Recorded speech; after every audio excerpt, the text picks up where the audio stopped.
किसान भाइयों, आप सभी को डॉक्टर रामकुशल सिंह, सलाहकार the Saksaria Biswa sugar factory की तरफ से नमस्कार। आज सौभाग्य से अशोक कुमार वर्मा के खेत पर ग्राम मिरकिल्लीपुर, जोन शेरपुर, जिसके सुपरवाइजर सुरेंद्र कुमार जी हैं और जोनल इंचार्ज हमारे अंजुल सिंह तोमर जो के मैनेजर हैं, तो 2 आंख के टुकड़ा से गन्ना क्रांति लाने के लिए, मतलब कम लागत अधिक उत्पादन,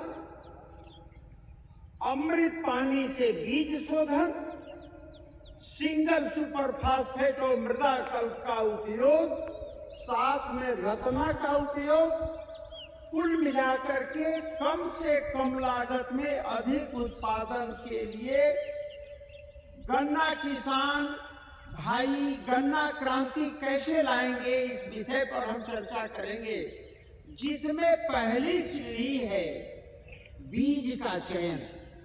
CO 15023 जो सबसे अधिक गन्ना उत्पादन देने वाली गन्ना किस्म है, हमारे किसान भाई 238 का सही विकल्प लेकर के और इसे बुआई कर रहे हैं। 238 के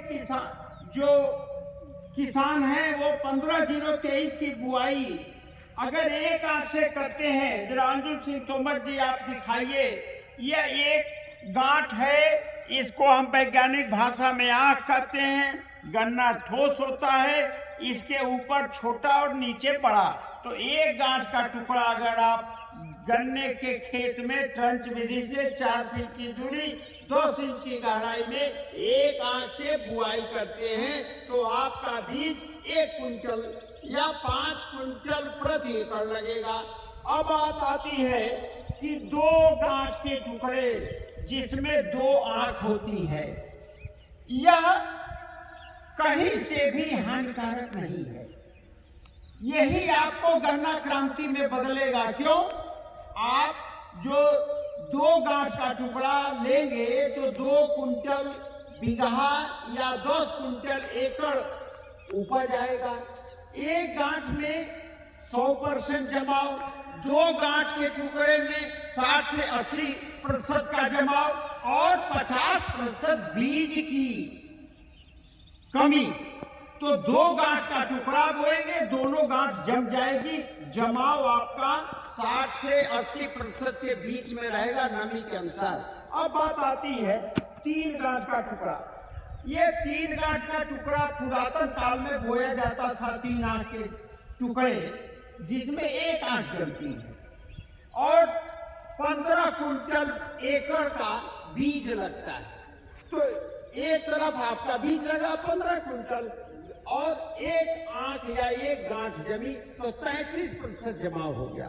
अब आ जाइए 4 गांठ के टुकड़े। ये 4 आंख के जो टुकड़े हैं, ये 5 आंख का टुकड़ा आपने दिया, ये 4 गांठ का टुकड़ा। 4 गांठ के टुकड़े में आपका 4 कुंटल बीघा और 20 कुंटल एकड़ का बीज लग गया और जमाव 25%, क्योंकि ये कहीं आंख जमेगी तो जमाव हो गया 25%। अब बात करते हैं जो 5 गांठ है। हमारा किसान जब गन्ना बोने आता है तो उसको सबसे ज्यादा जल्दी गन्ने की बुआई में रहती है, तो वो मजदूर लोगों से या अपने 5-5, 6-6 गांठ के टुकड़े या 6-6 आंख के टुकड़े काटता है। ये 5 गांठ का टुकड़ा अगर काटोगे तो 5 कुंटल बीघा में बीज लगेगा और 10 कुंटल एकड़ में लगेगा, जमाव 20%।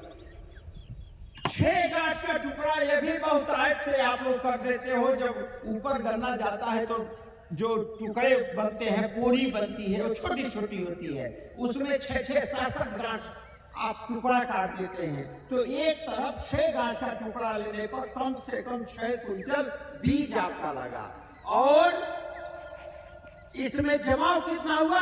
1 आंख का। तो ये 10% और 15% का जमाव हो गया। मेरे किसान भाइयों, यह गणित हम इसलिए बता रहे हैं कि इस महंगाई के युग में अगर आप आप देखो गांठ का टुकड़ा माने टुकड़ा आंख का बढ़ा रहे हो, आपकी लागत बढ़ गई, उतना बीज खेत में सड़ेगा, आपके मूल्य का नुकसान होगा। अगर आप उसे चीनी मिल भेज देते हैं तो उसी मूल्य में आप खाद और दवा आदि की व्यवस्था कर लेंगे। अब बात ये आती है कि एक गांठ से 100% जमाव, लेकिन उसमें नमी की कमी होने पर जमाव बाधित होता है। 2 गांठ का टुकड़ा हर तरह से वैज्ञानिक दृष्टि से अच्छा है, तो 2 गांठ का टुकड़ा आप बोइए, मात्र 2 कुंटल बीघा, 10 कुंटल पर एकड़, 25 कुंटल प्रति हेक्टेयर का बीज आपका लगा। बाकी जमाव 80%, तो जमाव भी ज्यादा और गन्ना कम, तो लागत आपकी कम हो गई। दूसरी जगह लागत कैसे कम करेंगे? ये अमृत पानी जैविक विधि से हम बीज का उपचार या बीज का शोधन कराते हैं। क्यों कराते हैं? आपके खेत का जमाव अच्छा हो, आपके खेत में जीवाणु आ जाए। ये गाय का गोबर है, गुड़ है, ये गाय का मूत्र है, इन तीनों को मिला करके आपस में, और अगर आप 1 एकड़ की बात करें तो 10 किलो गाय का ताजा गोबर, 10 लीटर गाय का मूत्र, 2 किलो गुड़ मिला करके आपस में खूब अच्छी तरह शरबत बनाकर 24 घंटा छोड़ दीजिए। जो किण्वन होगा, फर्मेंटेशन होगा, उससे जब बीज को उपचारित करेंगे, जैसा कि यहाँ 2 गांठ के टुकड़े, ये सभी आप दिखाएं अंदर से, ये सभी 2 गांठ के टुकड़े हैं। इनको जब आप 2 घंटे माने कम से कम आधा घंटा, अधिक से अधिक 2 घंटा बीज उपचारित कर देंगे, तो इसके कटे हुए भाग में जो हमारे मित्र जीवाणु हैं, जो किसानों के मित्र जीवाणु हैं, वो आ जाएंगे। और आपको जान के ताजुब होगा कि इस अमृत पानी, चाहे वो जीवामृत से अमृत पानी बनाइए, चाहे वो बीजामृत से बनाइए, किसी भी तरह से गाय का गोबर, मूत्र और अगर गुड़ है, तो इस अमृत पानी में आपको ताजुब होगा नाइट्रोजन फिक्सिंग बैक्टीरिया, ये जेटोबैक्टर, ये जो स्पोरियम, स्यूडोमोनास जो कि बायो एजेंट है, एक्टिनोमाइसीटीज, ट्राइकोडर्मा जो डिकम्पोजर का काम करता है। तो एक तरफ आप इस अमृत पानी से इस पूरे मिट्टी को, क्योंकि ये सभी जीवाणु मिट्टी में आते हैं, पाए जाते हैं, या इनका स्रोत क्या है? जैविक खाद इनका स्रोत है, इनका स्रोत मिट्टी है, इनका स्रोत उपजाऊ जमीन है। तो ये जमीन की मिट्टी खा के कार्बन की मात्रा आपके खेत में बढ़ाएंगे। टिकाऊ खेती करने के लिए आपको अमृत पानी से बीज शोधन करना आवश्यक है, क्योंकि आप अगर ऐसा करते हैं, जैसे 2 गांठ के टुकड़ों को बोया गया है, इसके पहले हम सिंगल सुपर फास्फेट 5 बोरी पर एकड़ या 1 बोरी पर बीघा और 5 बोरी हम मृदाकल डलवाते हैं। यह आधे दाम पर हमारी चीनी मिल देती है। पोटास का, जैविक पोटास का स्रोत है मृदाकल। तो 5 बोरी मृदाकल, 5 बोरी सिंगल सुपर फास्फेट के साथ रत्ना का प्रयोग हम करते हैं। रत्ना में क्लोराइड होता है, मॉलिब्डेनम होता है, आयरन होता है, फास्फोरस होता है, पोटास होता है, मैग्नीशियम होता है, सल्फर होता है, कॉपर होता है। यानी यह एक जैविक पेस्टिसाइड है, फर्टिलाइजर है, माइक्रोन्यूट्रिएंट, सूक्ष्म जीवाणु, सूक्ष्म तत्वों का मिश्रण है।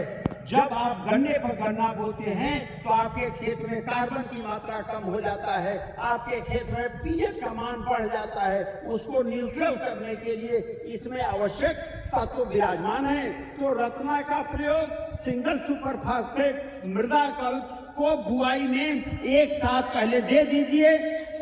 10 इंच गहरी लाइनों में 4 फीट की ये जो दूरी है, इसके बाद आप 2-2 आंख के उपचारित जो गन्ने हैं, जो अमृत पानी से उपचारित किए गए हैं, उन अमृत पानी का गन्ना इसी तरह 6-6 इंच की दूरी पर आप बिछा दीजिए।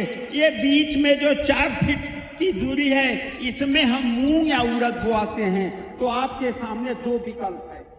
पहला विकल्प ये है कि आप पूरे खेत में जब अंतिम बार पाटा या सरावन करते हैं, अंतिम जुताई के समय मूंग का ऐसे छिड़कवा कर दे, जैसे ये छिड़कते हैं इसी तरह आप भी छिड़कवा विधि से इसकी बुआई कर दें और पाटा लगा दें, सरावन कर दें, जिससे कि ये मिट्टी में मिल जाए। फिर 4 फीट की दूरी पर आप जो है कूल निकालें ट्रंच विधि से। इसमें आप लाइन से भी बो सकते हैं या छिटकुआ विधि से बो सकते हैं। छिटकुआ विधि से बोने पर लेबर नहीं लगेगा। तो हमारा उद्देश्य लागत कम करना है, लागत कम करना और टिकाऊ खेती। जब हम मूंग उड़द के साथ गन्ना की खेती करेंगे तो टिकाऊ कैसे? इसमें कार्बन नाइट्रोजन का अनुपात माने कार्बन की मात्रा बढ़ेगी। यह जलवायु परिवर्तन की क्षमता को रोकेगा। जलवायु परिवर्तन से यह गन्ना प्रभावित नहीं होगा, कम सिंचाई पर हो जाएगा, सूखा पड़ने पर हो जाएगा। क्यों? क्योंकि हमने इनाकुलेट किया है किससे?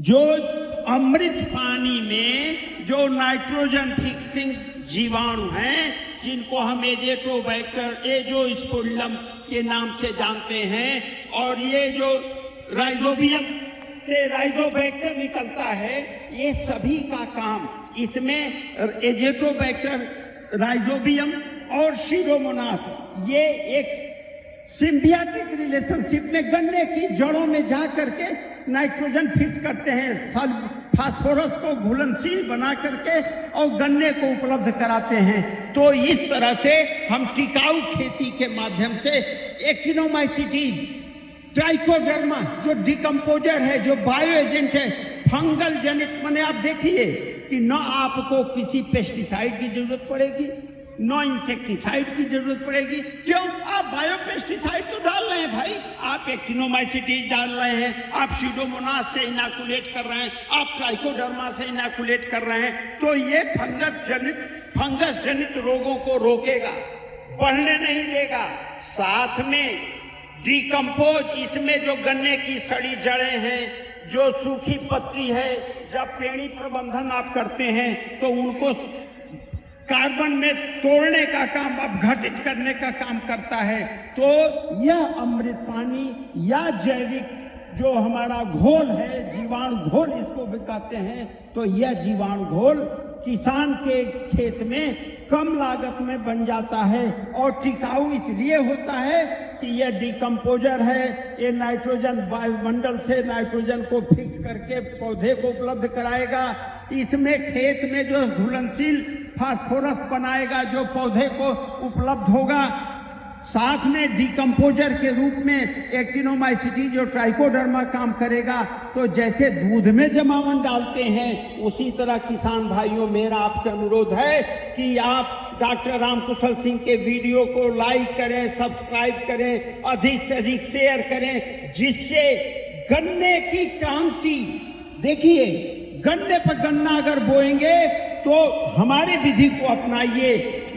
निश्चित रूप से गन्ने में गन्ना मूंग की सहफसली खेती, अमृत पानी चाहे वो बीजामृत से बनाइए चाहे जीवामृत से बनाइए, और यूरिया का प्रयोग इस समय मत करिए, किसी पेस्टिसाइड का प्रयोग मत करिए। केवल 1.5 से 2 इंच मिट्टी से ढकाव करके और इस नाली को ऐसे खुला छोड़ दीजिए। तो 15-0-23 मूंग के साथ गन्ना क्रांति लाने के लिए कम लागत में अधिक उत्पादन प्राप्त करें। जय हिंद, जय भारत।